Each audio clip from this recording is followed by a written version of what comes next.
Hello there! We welcome you guys to our channel. Want to know how to be a successful insurance sales agent? And also, some growth strategies. Many insurance agents find that increasing their business book necessitates venturing into uncharted terrain to try new things in various fields, including hiring, marketing, and sales. To expand your business, you must invest in your most valuable asset, that is, your employees.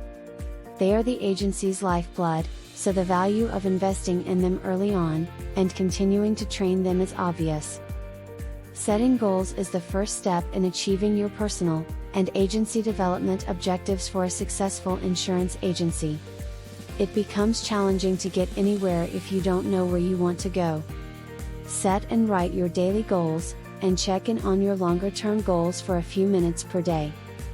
You can know and have more insights about these by visiting the link which is in the description box below.